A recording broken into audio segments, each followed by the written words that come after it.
ये तो मूल्यों की लड़ाई थी। भारतवर्ष मानता है सारी दुनिया अपनी है, सारी दुनिया अपना परिवार है, वसुधैव कुटुंबकम। भारत के बाहर के लोग ऐसा नहीं मानते। आज भी दुनिया को एक करने की बात लेकर भारत के बाहर के लोग चलते हैं, तब वो कहते हैं कि सारी दुनिया को बाजार बनाएंगे, यानी सबका आचरण बाजारू आचरण हो जाएगा, ईमान को भी खरीद सकेंगे, ऐसी दुनिया बन जाएगी। भारतवर्ष को यह मंजूर नहीं है। वो ये नहीं कहता सारी दुनिया को एक बाजार बना के एक करेंगे, वो कहता है सारी दुनिया को एक परिवार के आत्मीयता के सूत्र में बांध देंगे, वसुधैव कुटुंबकम, ऐसा एक विश्व खड़ा करेंगे। और जहां परिवार है वहां अलग अलग होने के बाद भी एकता होती है। एक परिवार में 7 भाई है, सबके स्वभाव अलग है, सबका अपना अपना परिवार है, सबके अपने अपने बाल बच्चे हैं, सबका अपना अपना कारोबार है, लेकिन सब मानते हैं कि ये सब सबका है, ये सब मेरा ही है, और मेरा जो है वो हम सबका है। उसमें विविधता में एकता रहती है। दुनिया इस एकता को देख नहीं पाती, क्योंकि उसको इन सब बातों को, सब विविधताओं को जोड़ने वाला जो सूत्र है वो केवल भारतीयों के पास है। भारतीय संतों ने उसको अभी तक सुरक्षित रखा है। भारत में यह व्यवस्था है कि उस सत्य के साथ साक्षात होकर, समाज में आम लोगों में रहकर, आम लोगों के जीवन में उस सत्य को उतारने वाले संतों की परंपरा अभी भी चल रही है। और भारत का यही काम है। सारी दुनिया जब भटक जाती है, भूल जाती है, तो याद दिलाना, अपने जीवन से सिखाना, यह काम भारत को करना होता है। उस भारत की, इस भारतीयता को, हिंदुत्व को, सनातनत्व को नष्ट करने के लिए आक्रमण था। एक नई बात लेकर लोग आए थे कि हम ही सही है, बाकी सब गलत है, सबको सही होना है तो हमारे ही रास्ते पर आना पड़ेगा। हम कहते हैं ऐसा नहीं है भाई, अपने अपने रास्ते से चलो, मिलजुल कर रहो, किसी को दुख मत पहुंचाओ, अहिंसक बनकर रहो, किसी को बदलने की कोशिश मत करो, जो बदल चाहिए वो अपने आप में करो, अच्छा है तो सारी दुनिया अपने आप बदल लेगी। इस तरीके से चलो, ये उपदेश करने वाले हम। और नहीं, सारी दुनिया को एक रंग में रंग देंगे, बाकी सबको नष्ट करेंगे, हमारी ही चलेंगी, हमारे ही जैसा रहना पड़ेगा, ऐसा मानने वालों की लड़ाई थी।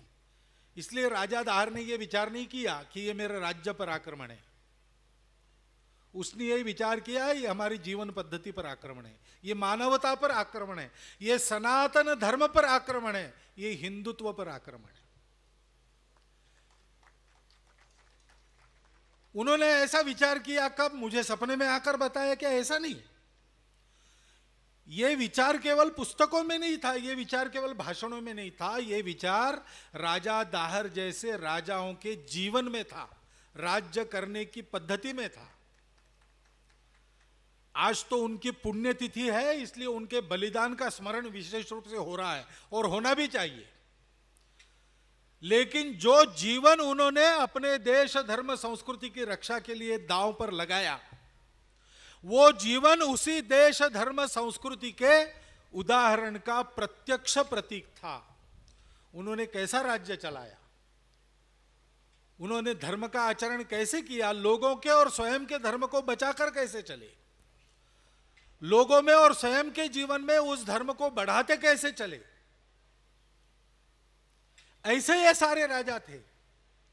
और इसलिए उस धर्म के मूल में जो तत्व है, जिसको कोई ईश्वर कहता है, कोई जड़ मानता है, कोई चेतन मानता है, कोई आत्मा कहता है, कोई नहीं कहता है, शून्य कहता है, उस तत्व को साक्षात करने वाले लोगों के मार्गदर्शन में ये राजा चलते थे। इसलिए उनके साथ संतों के, ऋषियों के नाम अपरिहार्य रूप से आते हैं। इसको हम धर्म राज्य कहते हैं। धर्म राज्य यानी किसी पोथी के नियमों को मानकर चलना नहीं है। धर्म राज्य यानी जिन्होंने उस तत्व को अपने जीवन में साक्षात किया है और अपने जीवन से लोगों को सिखा रहे हैं, उनकी राय को सुनकर चलना। उस मानवता को मानकर चलना। उन्नति सबकी करनी है, एक की नहीं करनी है, एक के साथ सबकी, सबके साथ एक की, इस प्रकार विकास करना है, यह मानकर चलना। ऐसा राजा दाहर का राज्य भी धर्म राज्य था और राजा दाहर का अपना जीवन भी हिंदू गृहस्थ के धर्माचरण का उदाहरण था। और जब यह बारी आई कि अब उस जीवन को फेंक देना पड़ेगा रण मैदान में, उस वैभव को, उस परिवार के सुख को मिट्टी में मिला देना पड़ेगा, तभी देश की रक्षा होगी, मेरे मरने से ही लोग जीने की प्रेरणा लेंगे, ये जब उन्होंने जाना तो इस नश्वर संसार के उस माया के खेल को उन्होंने उतना ही नश्वर मानकर अपने तलवार की नोक पर लटकाकर फेंक दिया। हिंदू ऐसे जीता है, जब जीता है तब जीने में रस लेकर ऐसे जीता है, लोग कहेंगे जियो तो ऐसे जियो। और जब उस माया के खेल को अंतिम सत्य के लिए दांव पर लगाकर फेंकने की बारी है तो ऐसे फेंकता है कि जुआरी जुए का फांसा भी फेंकने में थोड़ा हिचकिचाएगा, हिंदू अपने जीवन को फेंकने में हिचके जाएगा नहीं। ये हिंदू जीवन का आदर्श बचाने के लिए राजा दाहर का बलिदान हुआ। और इसलिए राजा दाहर, उनकी भूमि, उनकी प्रजा, ये कौन है? ये सब भारत के हैं। आज हम वो लोग उस सिंध की भूमि पर नहीं है, भारत अखंड नहीं है। भारत अखंड नहीं है लेकिन भारत है। सिंध की भूमि पर आज भी सिंधी हिंदू रहते हैं। अधिकांश लोगों को इधर आना पड़ा है, लेकिन जैसे तैसे अपने को बचाकर वहां सिंधी अपने आप को कहते हुए और हिंदू अपने आप को कहते हुए एक व्यक्ति जब तक जीवित है तब तक वहां भी भारत जीवित है। और इसलिए मैं कहता हूं कि अखंड भारत है। भारत अखंड नहीं है लेकिन अखंड भारत है। हम भारत को अखंड बनाएंगे तो अखंड भारत दुनिया के वैभव को और ज्ञान की बुलंदी पर चढ़कर सारी दुनिया को सुख शांति का रास्ता देने में समर्थ होगा।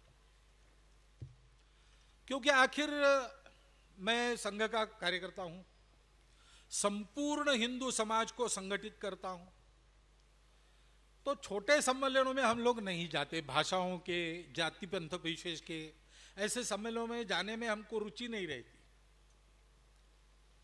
लेकिन यहां मैं आया हूं, क्यों आया हूं? ये बताने के लिए आया हूं। जैसे बांग्लादेश के हिंदुओं की समस्या संपूर्ण हिंदू समाज की, संपूर्ण भारतवर्ष की समस्या है, जैसे कश्मीर की समस्या कश्मीरी पंडितों की समस्या नहीं, संपूर्ण भारत की समस्या है, वैसे सिंध के हिंदुओं की समस्या, चाहे वो यहां हो या वहां हो, वो संपूर्ण भारतवर्ष की समग्र हिंदू समाज की समस्या है।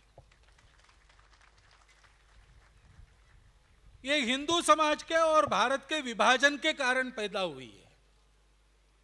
ये हिंदू समाज के और भारत के एकीकरण की समस्या है, उसके वैभव संपन्नता को प्राप्त करने के मार्ग में आने वाले बाधाओं की समस्या है।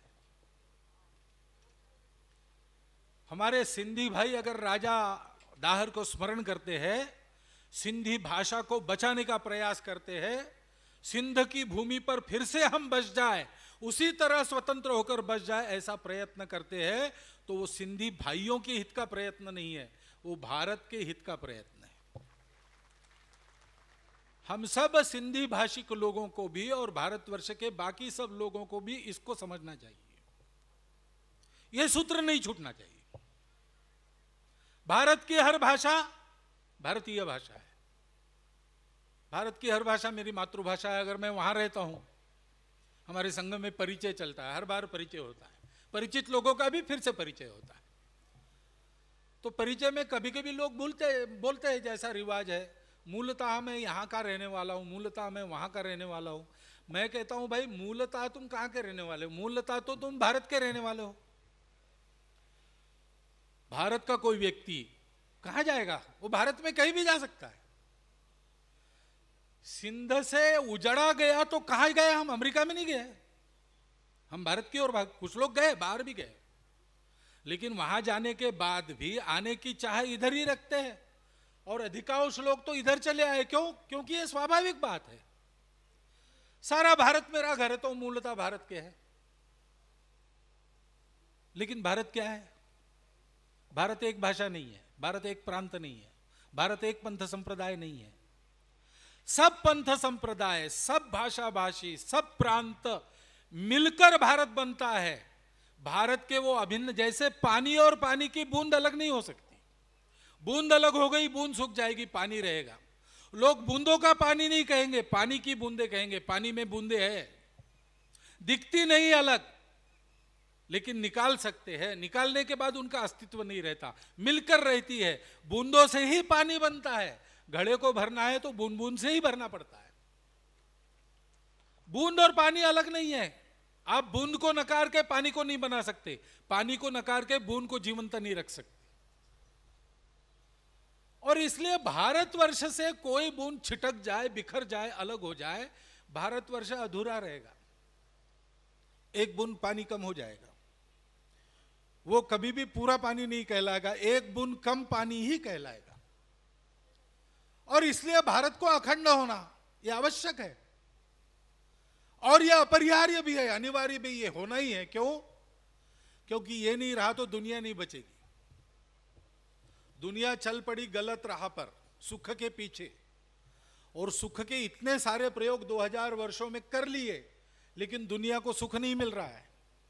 इसलिए सारी दुनिया के समझदार लोग अब भारतवर्ष की ओर देख रहे हैं कि भारतवर्ष खड़ा हो।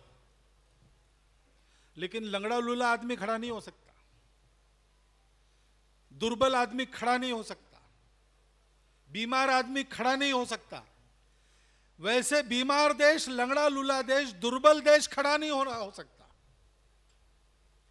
और इसलिए पूर्णांग बनकर, अपने समस्त अंगों को फिर से जोड़कर भारत को खड़ा होना पड़ेगा। इस दृष्टि से आप यहां जो प्रयास कर रहे हो बहुत महत्वपूर्ण प्रयास है।